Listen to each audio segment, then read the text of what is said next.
વિષયના પાઠ નંબર 16 મારું ઘર વિશે અભ્યાસ કરીશું. રહેઠાણ એટલે ઘર. આપણને ઠંડી, ગરમી, વરસાદ, વાવાઝોડું, બરફ વગેરેથી રક્ષણ ઘર આપે છે. આપણી માલ અને મિલકતનું રક્ષણ પણ આપણા ઘરમાં જ થાય છે. મકાન ન હોય તો આપણને રહેવાની, સૂવાની, ખાવા પીવાની વગેરે ઘણી બધી અગવડતાઓ પડે છે. એટલા માટે જ કહેવામાં આવે છે કે ઘર એ માણસનો વિસામો છે. દરેક વ્યક્તિ પોતાની આવક, પોતાના વિસ્તારની આબોહવાને અનુકૂળ હોય તેવું અને પોતાના વિસ્તારમાં સરળતાથી મળી આવતા માલ સામાનના આધારે પોતાનું મકાન બનાવતા હોય છે. અહીં તમે એક ઝૂંપડી જોઈ શકો છો. તો કેટલાક ગરીબ લોકો આ પ્રકારના ઝૂંપડી જેવા મકાનમાં પણ રહેતા હોય છે. અહીં તમે કાચું મકાન જોઈ શકો છો. તો જે મકાન બનાવવા માટે વાંસ, ઘાસ, કાપડ, પતરા, નળિયા કે માટીનો ઉપયોગ થયો હોય અને તેનું ભોંયતળિયું બનાવવા માટે માટી, લીપણ કે છાણનો ઉપયોગ થયો હોય તો તેને કાચું મકાન કહેવામાં આવે છે. ગામડામાં ઘણા બધા લોકો આ પ્રકારના કાચા મકાનમાં રહેતા હોય છે. ત્યાર પછી અહીં તમે પાકું મકાન પણ જોઈ શકો છો, જે ઈંટ, રેતી, સિમેન્ટ, લોખંડ, ટાઇલ્સ, કપચી વગેરેની મદદથી બનાવવામાં આવે છે. ત્યાર પછી અહીં તમે બંગલો પણ જોઈ શકો છો. કેટલાક ધનવાન લોકો આ પ્રકારના બંગલામાં પણ રહેતા હોય છે. હવે આપણે જોઈએ બહુમાળી મકાનો. તો બાળકો, શહેરોની અંદર વસ્તી ખૂબ વધારે હોય છે અને અહીં વસવાટની જગ્યા ઓછી હોય છે. એટલા માટે બહુમાળી મકાનો બાંધવામાં આવે છે. ત્યાર પછી અહીં તમે ઝૂંપડપટ્ટી પણ જોઈ શકો છો, જે શહેરોમાં વિશેષ પ્રમાણમાં જોવા મળતી હોય છે. કેટલાક પર્વતીય વિસ્તારોની અંદર લોકો તંબુમાં પણ રહેતા જોવા મળે છે. અને ત્યાર પછી અહીં તમે બોટ હાઉસ જોઈ શકો છો. મોટા ભાગે દરિયા કિનારાની આસપાસ રહેતા લોકો આ પ્રકારના બોટ હાઉસમાં રહેતા હોય છે. નાવડીમાં બનાવેલા ઘરને બોટ હાઉસ કહેવામાં આવે છે. પ્રવાસે આવેલા લોકો હાઉસબોટ દ્વારા સહેલગાહનો આનંદ માણતા પણ જોવા મળે છે. આપણા ઘર કે મકાનમાં પણ વિવિધ પ્રકારના ભાગો જોવા મળે છે. જેમ કે બેઠક રૂમ, સૂવાની રૂમ કે જેને આપણે બેડરૂમ પણ કહીએ છીએ. ત્યાર પછી છે રસોડું કે જ્યાં મમ્મી રસોઈ બનાવે છે. જમવાનો રૂમ કે જ્યાં કુટુંબના બધા જ સભ્યો એકસાથે જમવા બેસતા હોય અને બાથરૂમ. આ પાઠમાં નસીમ નામનો એક તમારા જેવો જ નાનો બાળક છે. તે કહે છે કે હું શ્રીનગરમાં રહું છું. શ્રીનગર ક્યાં આવે બાળકો? ખ્યાલ છે તમને? જુઓ, આ ભારતનો નકશો છે. ભારતના નકશામાં સૌથી ઉપર અહીં જમ્મુ કાશ્મીર રાજ્ય આવેલું છે. આ જમ્મુ કાશ્મીર રાજ્યનું પાટનગર છે શ્રીનગર. અહીં તમે જોઈ શકો છો. તે શું કહે છે કે ગઈકાલથી અમારી શાળામાં ઘણી બધી પ્રવૃત્તિઓનું આયોજન કરવામાં આવ્યું છે અને આ બધી જ પ્રવૃત્તિઓ અઠવાડિયા સુધી ચાલવાની છે. તો ચાલો આપણે જોઈએ કે તેમની શાળામાં આ બધી પ્રવૃત્તિનું આયોજન શા માટે કરવામાં આવ્યું. તો કે તેમની શાળામાં કેમ્પ છે, એટલા માટે આ પ્રકારનું આયોજન કરવામાં આવ્યું છે.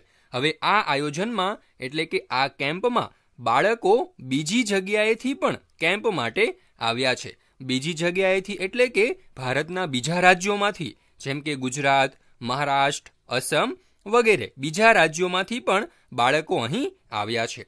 બધાને રહેવા માટે મેદાનમાં તંબુ બાંધ્યા છે. અહીં તમે જોઈ શકો છો કે આ જે બાળકો આવ્યા છે તેમને રહેવા માટે આ પ્રકારના તંબુ પણ બાંધવામાં આવ્યા છે.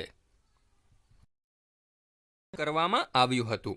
એટલા માટે નસીમ અને તેની શાળાના બધા જ બાળકોએ ભેગા મળી અને તેમની શાળાને સરસ રીતે શણગારી હતી. તમારી શાળામાં પણ જ્યારે 15મી ઓગસ્ટ, 26મી જાન્યુઆરી કે ગુરુ પૂર્ણિમાનો તહેવાર હોય ત્યારે તમે શાળાને શણગારતા હશો.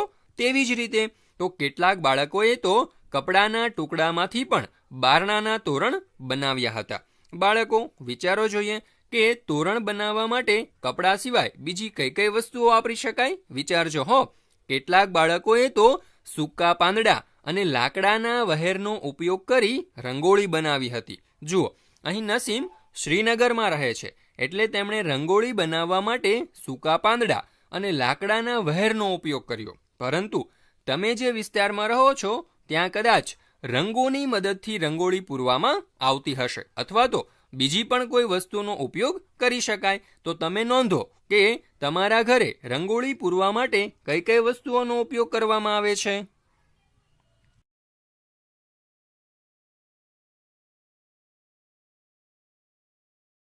નસીમ કહે છે કે આજે કેમ્પનો પ્રથમ દિવસ છે અને પ્રથમ દિવસ હોવાથી તેઓ બધા ખૂબ જ ખુશ છે. સવારમાં વહેલા તેઓ ભેગા મળી અને મેદાનની અંદર વર્તુળ બનાવીને બેસી જાય છે, કારણ કે દરેકે પોતાનો પરિચય આપવાનો હતો. પરિચયમાં પહેલાં તો પોતાનું નામ કહેવાનું, ત્યાર પછી પોતે ક્યાંથી આવ્યા છે અને પોતાને શું ભાવે છે તેની પણ વાત કરવાની હતી. દરેક બાળકો તેમના કુટુંબના અને ઘરના ફોટોગ્રાફ્સ પણ સાથે લાવ્યા હતા. તો દરેક બાળકોએ પોતાના ઘર વિશે અહીં બેઠા બેઠા વાત કરી. તો સર્વપ્રથમ તો ભૂપેનના જૂથનો વારો આવ્યો. તો ભૂપેને પોતાના ઘર વિશે શું જણાવ્યું, ચાલો આપણે જોઈએ.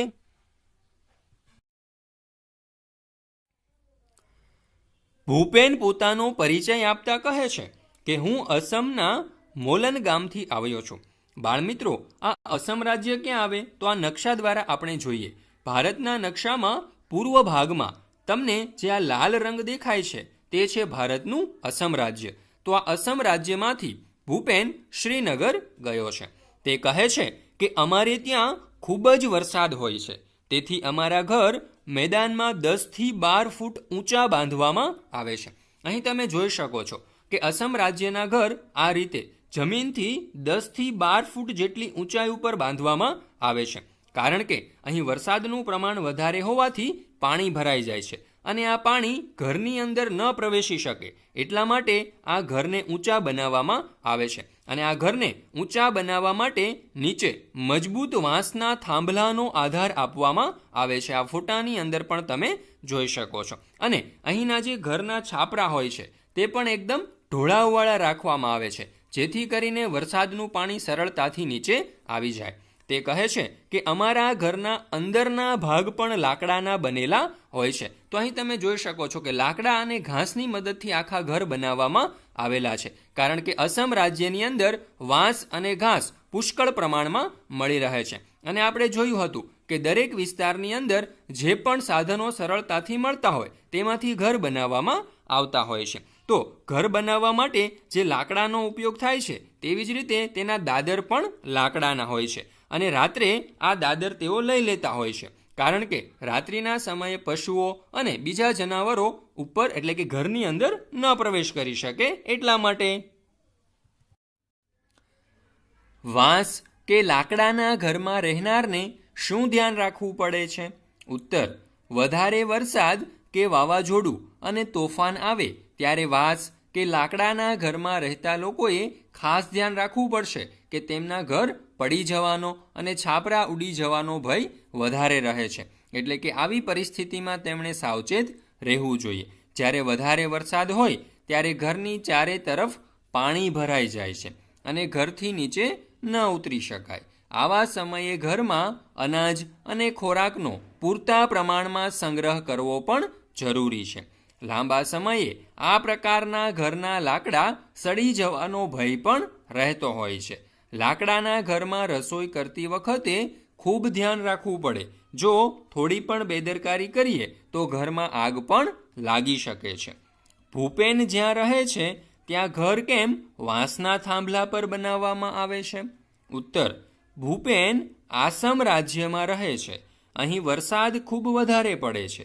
આ વરસાદનું પાણી ઘરમાં ન આવી શકે એટલા માટે ઘર જમીનથી ઊંચાઈ ઉપર બનાવવામાં આવે છે. ભૂપેનના ગામના ઘરના છાપરા કેવા હોય છે? તે કેમ એવા બનાવવામાં આવતા હશે? તો બાળકો, આસામમાં ખૂબ વધારે વરસાદ પડે છે અને આ વરસાદનું પાણી ઘરના છાપરા પર ભેગું ન થાય અને નીચે વહી જાય એટલા માટે ઘરના છાપરા ઢોળાવવાળા બનાવવામાં આવે છે. આ ઘરમાં પ્રવેશ કરવા શું કરવું પડતું હશે? આસામના ઘર ખૂબ ઊંચાઈ ઉપર બનાવવામાં આવતા હોવાથી ઘરમાં પ્રવેશ કરવા માટે સીડીનો ઉપયોગ કરવો પડે. ભૂપેનના ઘરમાં રાત્રે દાદર કેમ લઈ લેવામાં આવતો હશે? ઉત્તર: રાત્રિના સમયે કોઈ જીવજંતુ કે પ્રાણી ઘરમાં દાખલ ન થાય એટલા માટે દાદર અથવા તો સીડીને લઈ લેવામાં આવતી હશે. પથ્થરના ઘર બનાવવામાં શું અગવડતા પડે છે? બાળ દોસ્તો, તમે જાણો છો કે આસામ ભારતનું એવું રાજ્ય છે કે જ્યાં સૌથી વધારે વરસાદ પડે છે અને વધારે વરસાદ પડવાથી પાણી ભરાઈ જતું હોય છે. જો પથ્થરના ઘર બનાવીએ તો તેને લાકડાના ઘરની જેમ આપણે ઊંચાઈ ઉપર બનાવી શકતા નથી અને પાણી ઘરમાં દાખલ થઈ જાય. તો આસામમાં પથ્થરના ઘર બનાવતા આ પ્રકારની મુશ્કેલીઓ સર્જાતી હોય છે. એટલા માટે ત્યાંના લોકો વાંસમાંથી આ પ્રકારે લાકડાના ઘર બનાવે છે કે જેને ઊંચાઈ ઉપર બનાવી શકાય. ભૂપેન પછી હવે ચમેલીનો વારો આવે છે. ચમેલી કહે છે કે હું મનાલીથી આવું છું. આ આપણા ભારત દેશનો નકશો છે. આ ભારત દેશમાં જમ્મુ કાશ્મીર રાજ્યની નીચે અહીં તમે હિમાચલ પ્રદેશ જોઈ શકો છો. આ હિમાચલ પ્રદેશ રાજ્યની રાજધાની છે શિમલા અને આ શિમલાની બાજુમાં સરસ મજાનું ગિરિમથક મનાલી આવેલું છે. તો આ ચમેલી પણ અહીંની જ છે. તે કહે છે કે આ મનાલી એક પર્વતીય પ્રદેશ છે અને અમારે ત્યાં ખૂબ જ વરસાદ પડે છે અને ફક્ત વરસાદ જ નહીં, વરસાદની સાથે સાથે બરફ પણ પડે છે. આ ચિત્રમાં તમે જોઈ શકો છો કે ઘરની ઉપર બરફ પડી રહ્યો છે. તે કહે છે કે જ્યારે અમારે ત્યાં ખૂબ જ ઠંડી હોય ત્યારે અમને સૂર્યના તડકામાં બેસવું ખૂબ જ ગમે. તમે પણ બાળકો શિયાળામાં સૂર્યના તડકામાં તો જરૂર બેસતા હશો. તે કહે છે કે અમારા ઘર પથ્થરો અને લાકડાના બનેલા હોય છે. તો આ વિસ્તારની અંદર મોટા ભાગના ઘર પથ્થર અને લાકડાના બનેલા હોય છે કારણ કે પથ્થર અને લાકડાના બનેલા ઘરની અંદર પણ વાતાવરણ ખૂબ જ ગરમ અને હૂંફાળું રહે છે. ચમેલીનું ઘર કયા વિસ્તારમાં આવેલું છે? ઉત્તર: ચમેલીનું ઘર મનાલીના પર્વતીય પ્રદેશમાં આવેલું છે. ચમેલી અને ભૂપેનને ઘરના છાપરામાં શું સમાનતા છે? તો બંનેના ઘર પહાડી વિસ્તારમાં આવેલા છે અને અહીં વરસાદ તથા બરફ ખૂબ પડે છે. તેથી અહીંના છાપરા ઢોળાવવાળા રાખવામાં આવ્યા છે. આ ચમેલી અને ભૂપેન બંનેના ઘરની સમાનતા છે. ત્યાર પછીનો સવાલ: આ વિસ્તારમાં છાપરા કેવી રીતે ઉપયોગી છે? તો પહાડી વિસ્તારમાં વરસાદ અને બરફ ખૂબ પડે છે. અહીંના ઘરના છાપરા ઢાળવાળા રાખવામાં આવ્યા હોવાથી વરસાદ તથા બરફ છત પર જમા થવાને બદલે ઝડપથી નીચે વહી જાય છે. પાકા મકાનમાં રહેવાથી કયા કયા લાભ થાય છે? ઉત્તર: પાકું મકાન આપણને ઠંડી, ગરમી અને વરસાદ સામે રક્ષણ આપે છે. પાકા મકાનમાં આપણને ચોરી અને લૂંટફાટની બીક રહેતી નથી. પાકું મકાન આપણને જીવજંતુઓથી રક્ષણ પણ પૂરું પાડે છે. પાકું મકાન વાવાઝોડા અને તોફાન સામે પણ રક્ષણ આપે છે. પાકા મકાનમાં તમામ સુવિધાઓ હોવાથી આપણું જીવન ખૂબ જ સરળ બને છે. ત્યારબાદ હવે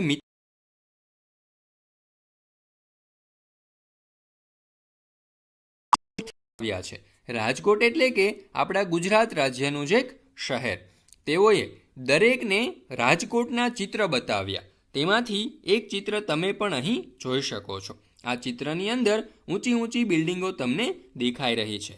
તેને બહુમાળી મકાનો કહેવામાં આવે છે. બાળ મિત્રો, શહેરોની અંદર વસ્તી ખૂબ જ વધારે હોય છે એટલે કે વધારે લોકોને ઓછી જગ્યામાં સમાવવા માટે આ પ્રકારના ઊંચા ઊંચા મકાનો બાંધવામાં આવે છે. આ ઉપરાંત શહેરોની અંદર આ પ્રકારના પાકા મકાનો પણ જોવા મળે છે કે જેમાં લોકો રહેતા હોય છે.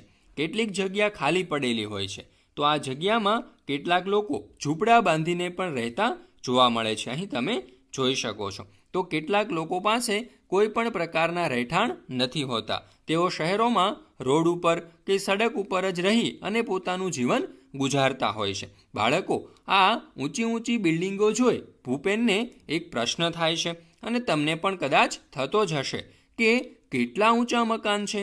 તમે લોકો આટલા બધા ઊંચા મકાનમાં કેવી રીતે ચડતા હશો? હવે જો આટલા બધા ઊંચા મકાનમાં આપણે ચડવું હોય તો દાદરથી તો આપણે થાકી જઈએ. તો આ પ્રકારના મકાનમાં ઉપર જવા માટે લિફ્ટની વ્યવસ્થા હોય છે, જેમાં આપણે ફક્ત એક બટન દબાવીને કોઈ પણ માળે પહોંચી શકીએ છીએ. મિતાલી અને અનુજે જે ફોટા બતાવ્યા તેમાં રહેલા મકાનો જુઓ અને શોધો કે તમારા વિસ્તારના મકાનો પણ આવા જ છે કે કંઈક અલગ છે. તો હા, અમારા વિસ્તારમાં પણ રાજકોટ શહેરમાં જોવા મળતા મકાનો જેવા જ મકાનો છે. અમારા શહેરમાં પણ સાદા મકાન, ઝૂંપડી, બહુમાળી મકાન અને પાકા મકાનો વગેરે જેવા મકાનો જોવા મળે છે. બહુમાળી મકાનોમાં ઉપર જવા માટે શું વ્યવસ્થા હોય છે? બહુમાળી મકાનોમાં ઉપર જવા માટે દાદર અને લિફ્ટની વ્યવસ્થા કરેલી હોય છે. આ લિફ્ટ દ્વારા આપણે ખૂબ જ ઝડપથી અને આસાનીથી ઉપરના માળ સુધી પહોંચી શકીએ છીએ. કેટલાક શોપિંગ મોલમાં તો ચાલતા દાદર જેવી વ્યવસ્થા પણ કરેલી હોય છે. જેમ કે આ દાદર ઉપર આપણે ઊભા રહી જઈએ તો એ આપણને ઉપર સુધી પહોંચાડી દે છે. આપણે ચાલવું પણ પડતું નથી કે દાદર ચડવા પણ નથી પડતા હોતા. બાળકો, નવી દિલ્હી એ ભારતનું પાટનગર છે. આ નકશામાં પણ તમે જોઈ શકો છો, અહીં દિલ્હી આવેલું છે. નગરો અને ગામડાઓમાંથી લોકો દિલ્હી જેવા મોટા શહેરની અંદર કામની શોધમાં આવતા હોય છે. એટલે કે દિલ્હીની આજુબાજુના જે રાજ્યો છે તેમના ગામડાના અને નગરના લોકો અહીં કામ ધંધા એટલે કે રોજગાર માટે આવે છે. ત્યાર પછી આ લોકો શહેરમાં જ સ્થાયી થઈ જાય છે, એટલે કે અહીં જ રહેવા લાગે છે. અહીંયા ઘણા બધા લોકો ખૂબ જ ઓછી જગ્યામાં રહેતા જોવા મળે છે અને ઘણા લોકો પાસે તો મકાન હોતા જ નથી. એટલા માટે તેઓ ઝૂંપડપટ્ટીમાં પણ રહેતા જોવા મળે છે. અને કેટલાકની પાસે તો ઝૂંપડપટ્ટી કે ઘર કશું જ નથી હોતું. તો આવા માણસોને જ્યાં પણ જગ્યા મળે ત્યાં તેઓ સૂઈ જતા હોય છે, જેમ કે રોડ પર, ફૂટપાથ પર, સ્ટેશન પર કે બીજી કોઈ પણ જગ્યાએ. ત્યારબાદ કાશીરામનો વારો આવે છે. કાશીરામ કહે છે કે હું રાજસ્થાનથી આવું છું. આ ભારતના નકશામાં ગુજરાત રાજ્યની ઉપર અહીં તમે રાજસ્થાન રાજ્ય જોઈ શકો છો. તો આ કાશીરામ રાજસ્થાન રાજ્યમાંથી આવે છે. તે કહે છે કે અમારા વિસ્તારમાં ખૂબ જ ઓછો વરસાદ પડે છે અને અહીં ખૂબ ગરમી પણ હોય છે. બાળકો, રાજસ્થાન રાજ્યમાં રણ આવેલું છે અને આ રણની અંદર જ્યાં જુઓ ત્યાં રેતી જ રેતી તમને નજરે ચડશે. અને રણ પ્રદેશની અંદર ગરમીનું પ્રમાણ પણ વધારે હોય છે અને વરસાદ પણ ખૂબ ઓછો પડે છે. એટલા માટે કાશીરામ કહે છે કે અમે માટીના મકાનમાં રહીએ છીએ. અહીં તમે માટીમાંથી બનાવેલું મકાન જોઈ શકો છો. બાળમિત્રો, જેમ માટીમાંથી બનાવેલા માટલામાં પાણી ઠંડુ રહે છે, તેવી જ રીતે માટીમાંથી બનાવવામાં આવેલા ઘર અંદરથી ઠંડા રહે છે. એટલે કે અહીં રહેતા લોકોને ગરમી સામે રક્ષણ મળે છે. અને અહીં જે ઘરની દિવાલો હોય છે તે ખૂબ જાડી હોય છે, એટલે કે અંદર તેઓને સરળતાથી ઠંડી મળે, એટલે કે ગરમી સામે રક્ષણ મળી રહે છે. અને અહીંના જે છાપરા હોય છે તે પણ અહીં ઉગતી કાંટાળી વનસ્પતિમાંથી બનાવવામાં આવેલા હોય છે. ચર્ચા કરો. માટીના મકાનમાં રહેનારે શું શું ધ્યાન રાખવું પડે છે? તો માટીના બનેલા મકાનની દિવાલો પણ માટીથી બનેલી હોય છે. એટલા માટે આવી દિવાલોને સમયાંતરે લીપણ કરતા રહેવું પડે છે.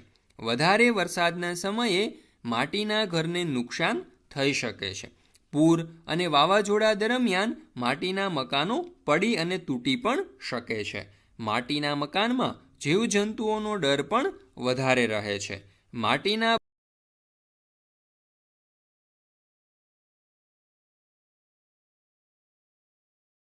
બધા જ જૂથના સભ્યોએ પોતાના ઘર, મકાનો વિશે અલગ અલગ પ્રકારની માહિતી આપી. પરિચય પછી સાંસ્કૃતિક કાર્યક્રમ ચાલુ થયો. બાળકોએ જુદા જુદા નૃત્યો પણ રજૂ કર્યા.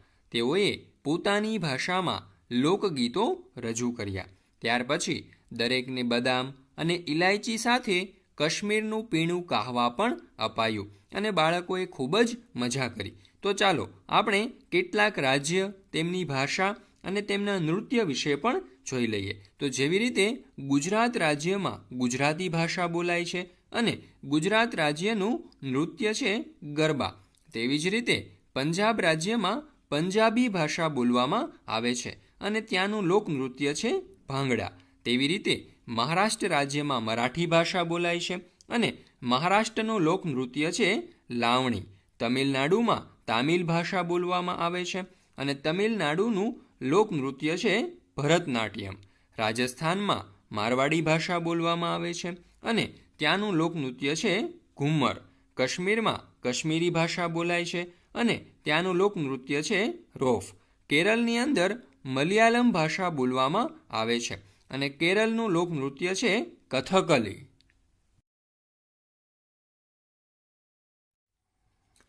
આપણે જ્યારે કોઈ પણ સ્થળે ફરવા માટે જતા હોઈએ ત્યારે તેની આજુબાજુના સ્થળોની મુલાકાત પણ જરૂર લેતા હોઈએ.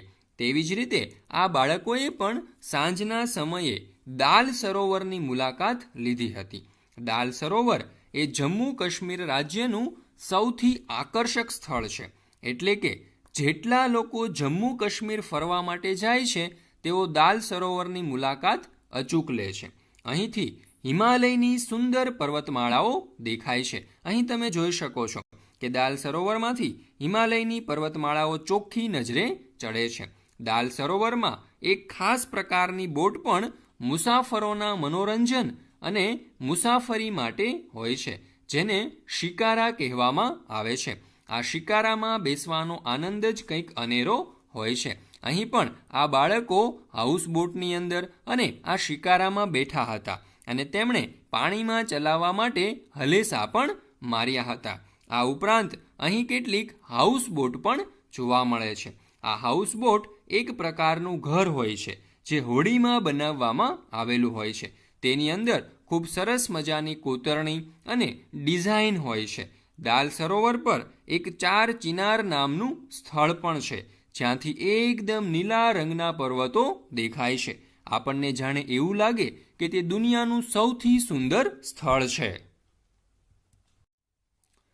હાઉસબોટ બીજા મકાનોથી કેવી રીતે અલગ છે? બીજા મકાનો એક જગ્યાએ સ્થિર હોય છે, પરંતુ હાઉસબોટ એક એવું ઘર છે જે પાણીમાં તરતું હોય છે અને એક જગ્યાએથી બીજી જગ્યાએ ફરતું રહે છે. શું તમને એવા ઘરમાં રહેવું ગમે? કેમ? હા, મને આ પ્રકારના ઘરમાં રહેવું ખૂબ જ ગમે, કારણ કે હાઉસબોટમાં સવારી કરતાં કરતાં આપણે માછલી, પાણી, વૃક્ષો, પહાડ વગેરે જોવાની ખૂબ જ મજા આવે. હાઉસબોટમાં બેસી સરોવરની સહેલગાહ કરવાનો આનંદ જ કંઈક અનેરો હોય છે. અહીં આપણને વિવિધ પ્રકારના મકાનોના ફોટોગ્રાફ્સ આપેલા છે, જેમને આપણે તેમના સાચા નામ સાથે જોડવાના છે. તો સર્વપ્રથમ છે બરફનું ઘર એટલે કે ઇગ્લુ. તો અહીં તમે જોઈ શકો છો, આ છે ઇગ્લુ જે બરફમાંથી બનાવવામાં આવે છે. આ પ્રકારના ઘર એન્ટાર્કટિકા ખંડ ઉપર બનાવવામાં આવે છે, જે ઠંડી સામે રક્ષણ આપે છે. ત્યાર પછી ઝૂંપડી. તો આમાંથી ઝૂંપડી કઈ છે શોધો જોઈએ બાળકો. આ છે ઝૂંપડી. ત્યાર પછી આપણે જોઈએ તંબુ. જ્યારે આપણે ફરવા જતા હોઈએ ત્યારે આ પ્રકારના કાપડમાંથી બનાવેલા તંબુ બનાવી અને તેમાં રહેતા હોઈએ છીએ. ત્યાર પછી છે ભૂંગો. તો ગુજરાતના કચ્છ જિલ્લાની અંદર આ પ્રકારના ભૂંગા જોવા મળે છે, જે અહીં રહેતા લોકોને ગરમી સામે રક્ષણ પૂરું પાડે છે. ત્યાર પછી આપણે જોઈએ હાઉસબોટ, જે જમ્મુ કાશ્મીર રાજ્યના દાલ સરોવરની અંદર જોવા મળે છે. અને છેલ્લે આપણે જોઈએ બહુમાળી મકાનો, જે આપણે રાજકોટ શહેરની અંદર જોયા હતા. જુદા જુદા પ્રકારના મકાનો બનાવવા માટે જુદી જુદી સાધન સામગ્રી વપરાતી હોય છે. જેમ કે કાચા મકાનો બનાવવા માટે ઘાસ અને છાણ, ત્યારબાદ લાકડું, સિમેન્ટ, કેનવાસ, લોખંડ, પ્લાસ્ટિક, ચૂનાના પથ્થર, વાંસ, ઈંટો, કાચ, પથ્થર વગેરે જેવી સાધન સામગ્રી પણ વપરાતી હોય છે. તો તમારું ઘર બનાવવા માટે આમાંથી કઈ કઈ સાધન સામગ્રીનો ઉપયોગ થયો છે તેની સામે તમારે ખરાની નિશાની કરવાની છે. તો મારું ઘર બનાવવા માટે લાકડું, સિમેન્ટ, લોખંડ, ચૂનાના પથ્થર, ઈંટ દિવાલો બનાવવા માટે, કાચ બારી બનાવવા માટે અને પથ્થરનો ઉપયોગ થયો છે. તમારા પડોશમાં આવેલા ઘરો જુઓ, તે શાના બનેલા છે તેની યાદી બનાવો.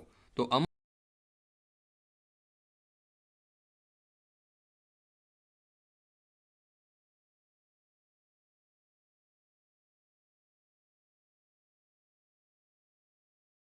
નમૂનાનો સંગ્રહ કરો.